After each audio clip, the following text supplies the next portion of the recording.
Hey, what's up? In this video, we're going to talk about how to grow a church from scratch, and I'm going to introduce you to a church that literally went from 0 to 200 in only 5 months. Coming up.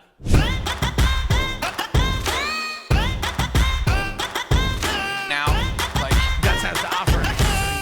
Hey, welcome back. In this video, we're going to be talking about how social media marketing compares to direct mail, and we're going to be taking a look at a couple of churches who actually grew their church from scratch and whether or not they used direct mail versus Facebook ads. So let's dive in. Okay, so healthy, sustainable church growth basically comes down to three things. You have to attract new visitors, take care of them when they get there, and get them to come back again. Okay, now, obviously, you have to pray and you got to spend time doing all of the right things, building up your volunteers, spend time in prayer, studying the word, having great messages. I'm assuming that since you're in ministry, you're already doing that stuff. So what we want to talk about in this video is specifically how to grow a church from scratch. And we're going to talk about a framework and a strategy to be able to do that. Now, when my church first started using this, we actually grew our church by 42% in the first month, 60% in the second month, 87% in the third month, and 113% in month 4. So I'm going to outline the exact strategy that we used, and I'm going to show you how we get 80% of our first-time visitors to join our church within 3 weeks. Okay, so attract new visitors, take care of them when they get there, and get them to come back again. Well, what's the best way to do that? Well, starting with number one, we want to attract new visitors using social media marketing. And the reason we want to use social media as opposed to traditional media, right? Like if you've ever tried using a billboard or TV or radio or anything like that, then you know this stuff just doesn't work anymore, right? Back in the day, the way that you would get the word out about your church was TV, radio, billboards, right? Print. I've even had churches say they've taken out ads in the local newspaper or a local magazine or something like that, right? But the bottom line is that crap just doesn't work anymore. Too many churches are using 20th century methods to reach a 21st century world, right? That's why 84% of churches right now in the US are either plateaued or declining. So the church is perfectly equipped to reach a world that doesn't exist anymore. So in this video, we want to outline exactly what is working and give you a framework for how to do it at your church. Okay, so the biggest mistake that I see with churches when they're first trying to grow their church is so many of them use direct mail. And I know there are a lot of church plant organizations out there that swear by this and say, hey, go do an 80,000 person mailer or something like that. But I'm telling you, it is a waste of money. It's a waste of time, and it just doesn't work. In fact, I actually had a pastor that I work with in Michigan who reached out to me and said, hey, I learned my lesson last year. We did a 30,000 piece mailer and had 2 visitors, right? Then he turned around and he used my framework for Facebook ads, and he ended up getting 9 new visitors with $50. Okay, so, and I did the math. It was about $16,000 for him to do a 30,000 piece mailer in his city. $16,000, he got 2 visitors, right? That's $8,000 per visitor. But he spent $50 on Facebook and got 9 new visitors, right? The reason is because that's where people's attention is. People are on Facebook. In fact, there's 2.8 billion people on Facebook. 1.7 billion log in every single day. And the average person spends 38 minutes per day on Facebook.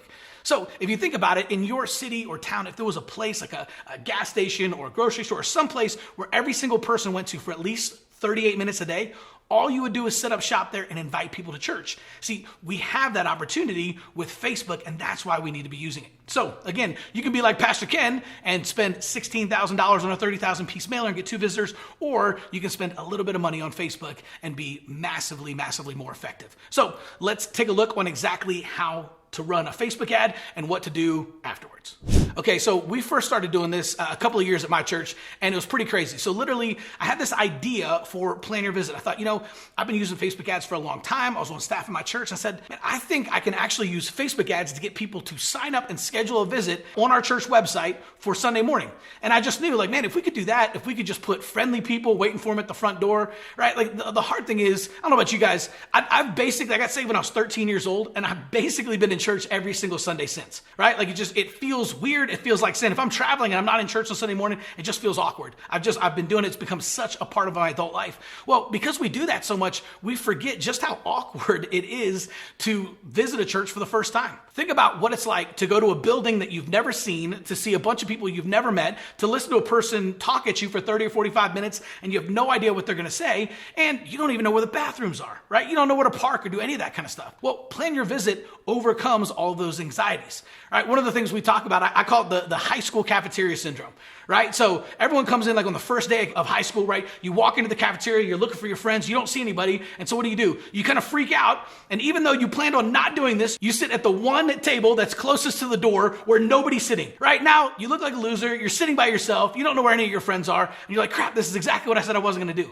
Well, it's the exact same thing for first-time visitors in our church. The reason they sit in the back by themselves isn't because they're antisocial. It's not because they don't want to talk to people. It's because the door's in the back of the church. They walk in, they have high school cafeteria syndrome. They freak out, they get nervous, and they just sit at the closest seat to the door. They sit in the back, and then we leave them alone thinking they just want to kind of come in and slip in and be anonymous. That's not true at all. They actually want to connect with people. And that's what Plan Your Visit does. It's kind of like having a best friend waiting for you at the front door. And this is super easy. This isn't something that you have to train up an entire team of volunteers and launch a couple of months from now. In fact, every single church that's told me, Chris, we do everything with excellence here. And so that's how we're going to do this, right? We're going to launch this in 90 days. Those guys never launch Plan Your Visit and they never grow their church, right? Excellence is overrated. I personally think excellence is bullcrap because people use excellence to camouflage a fear of failure. And we can't be like that, right? We've got to try things. So the best thing you do is take imperfect action now. Launch Plan Your Visit this Sunday. Don't wait. Don't try to wrap your mind around it. It's as simple as this, right? But all you want to do is identify your people, right? These are the people that have never met a stranger. They're smart, they're funny, they're bubbly, they're friendly. And just say, hey, congratulations, you are now our Plan Your Visit team. All you need are 2 or 3 people who can host families when they sign up. You just meet them at the front door, and it's pretty simple. Again, this isn't rocket surgery, right? This is ministry. Your people know how to treat people. And so all they're going to do is meet them at the front door, give them a tour of the building, show them where the bathrooms are, save them seats in service, actually sit with them in service, right? Introduce them to you as the pastor and introduce them around to some of the key staff and leaders, right? I'm telling you, it literally is just like having a best friend waiting for you at the front door. It's awkward when you show up for the first time, but if you know you have somebody waiting for you who's going to show you around, it lowers the barrier of entry, right? And every single person who is coming to your church is wondering 2 things. Number 1, who's the pastor? And number 2, who are the people? Well, when you have someone waiting for them at the front door to show them around Plan Your Visit, you lower the barrier of entry by 50%, and then you can actually introduce them to you as the pastor, which lowers the barrier of entry even more. In fact, one of the coolest things is that 80% of people who meet the pastor on their first visit will actually come back for a second visit. So no matter what happens on their first visit, as long as they meet you as the pastor, 8 out of 10 of them are going to come back for a second visit. We all know the only thing better than a first-time visitor is a second-time visitor. Okay, so here's what you're gonna do. You're gonna run a Facebook ad, and you're gonna specifically do a click-to-messenger Facebook ad, where you can build out a chatbot, or you can just handle each one of the conversations manually and actually talk to people and have ministry conversations with them, right? Invite them out to church. And then inside of Messenger, again, whether you use a chatbot or whether you're just talking to them yourself, you wanna invite people to plan a visit, right? Now, not every single person is gonna plan your visit. In fact, my wife laughs all the time because I teach this stuff for a living and I help churches with Plan Your Visit. And she says, I would never in a million years sign up for Plan Your Visit, right? That's just her personality. She's the type of person who would show up on Sunday morning, would kind of low-key check everything out, would see how our kids liked it in the kids ministry and all that kind of stuff. And then if she was kind of like it after a couple of weeks, then she might sign up for Plan Your Visit so she could actually meet someone and get plugged in. But I'm the opposite. Even when I travel, I go on church websites and I look for Plan Your Visit options because the first thing I want to do is try to connect with someone. I don't want to walk around and figure things out myself. I'd much rather have somebody meet me at the front door, save me seats, and I can connect with them and ask them questions the whole time. That's how I roll. So what's going to happen with Plan Your Visit is some people are going to sign up for Plan Your Visit and some people aren't. But even the people that don't sign up for Plan Your Visit will be affected by it. When they see that you have a Plan Your Visit option where you can actually sign up and schedule an appointment to visit your church, they're going to be blown away. It's going to speak to the culture of hospitality that you have in your church, and people are going to come check it out. So some people are going to plan a visit and some people are just going to show up. Either way, this is going to increase the amount of visitors that you have in a huge way. Okay, so let's take a look at a couple of churches who have used this strategy, and let's take a look at the results they got with Facebook ads versus the results they would have gotten with direct mail. Okay, so here's Pastor Will. Pastor Will had a church of 20 people when he first came to us, and their biggest problem was they just didn't know how to get the word out about their church. They had limited resources, they had limited volunteers. He told me they barely had worship when they first started out, right? Maybe you can relate. So 20 people, brand new church plant. And in a 5-month period, using these ministry-based Facebook ads that we've been talking about here in this video, they were able to get 283,000 impressions. They reached 92,000 people and invited them to church with a frequency of 3.07, which just means every single one of those 92,000 people saw the ad an average of 3 times.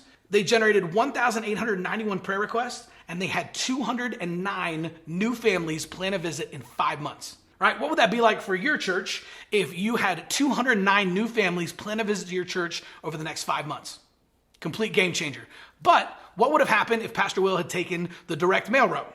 Oh, we did the math. So with Facebook ads, we know that he reached 92,000 people. So if we did 92,000 direct mail pieces, he would have spent $24,282.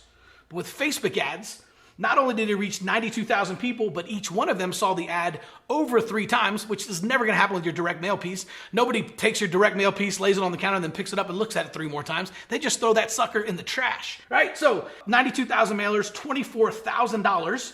But with Facebook ads, he spent $3,800. So less than $4,000 on Facebook ads and got 209 families who planned to visit. And if we'd done direct mail, it would have been $24,000. Okay, let's take a look at another one. This one is Pastor Rob down in Texas, and he had a church of 40 people when he first started. And with these ministry-based Facebook ads, he was able to reach 31,000 people and invite them to church, had a frequency of 2.29, again, meaning that the average person saw this ad over 2 times.